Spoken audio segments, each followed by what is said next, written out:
We know that WikiLeaks exposed war crimes and the war criminals. We know that is why he is in jail.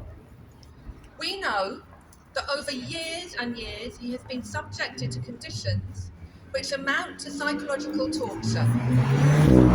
In November 2019, Nils Meltzer and John Pilger and others visited him in Belmarsh, where we're going to later on today, and they expressed fears for his life. We know, living in Britain, that conditions in British prisons are dire. British prisons and British healthcare face chronic understaffing and lack of funds. And we know that the effects of the prison regime exact an increasing toll on Assange's health. We know that this, together with the threat of extradition to the United States and still worse conditions, are intended to serve as a warning to journalists across the world. We know that Assange's legal case has been fraught with unreasonable delay and the flouting of legal procedures.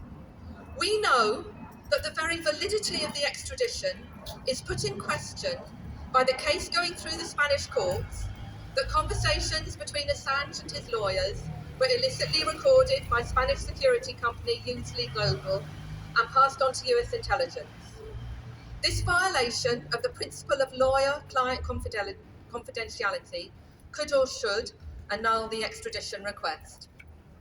Where are we now? What do we know? On January the 4th, 2021, the magistrate, Vanessa Barreza, ruled that Assange should not be extradited on the grounds that the combination of his mental health and the conditions he would endure in an American supermax prison raised a real likelihood that faced with extradition to the US, he would take his own life. In December, a whole year later, 2021, Assange is still in prison. This was overturned by the High Court after the US appealed, giving belated assurances concerning his treatment in the US. The defence team appealed to the Supreme Court against this decision, and it was rejected last June 2022. On the 17th of June 2022, then Home Secretary Priti Patel approved his extradition. In August 2022, the defence team lodged a cross-appeal from Vanessa Barreza's decision, which had accepted all the other US DOJ grounds for extradition. Since August 2022, when they lodged that cross-appeal, nothing has progressed. Nothing. He remains in Belmarsh. We also know that in September 2021, Yahoo News reported on CIA plots to kill or kidnap Assange from this very embassy, from the Ecuadorian Embassy. And the discussions about this went to the highest levels of the Trump administration. Does this mean that the British authorities are content to place Assange in the hands of people who we know would like him dead? We know all this. Assange's journey over the past 13 years has been epic.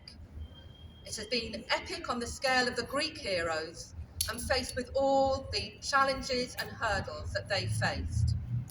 But his story is no myth. His story is a grim reality, and the significance of our fight was never more urgent. I have always seen the campaign to free Assange as a significant and major part of the call for peace, and a major and significant part of the peace movement. It's a call against war. It's a call against the hegemony of the United States, who want unrestricted rule, so that nobody knows the secrets that go on, nobody knows the lies. Their unrestricted rule depends on keeping things secret. And there has never been a more dangerous period in post-war history. Those who know the truth of WikiLeaks, of Assange, of all the difficulties that he's faced, I believe that we cannot live with our consciences knowing the truth unless we take action to defend him. And that action is to defend justice, to defend him, and to ensure that the people's voice against war and the looming threat of fascism can be heard. Yay.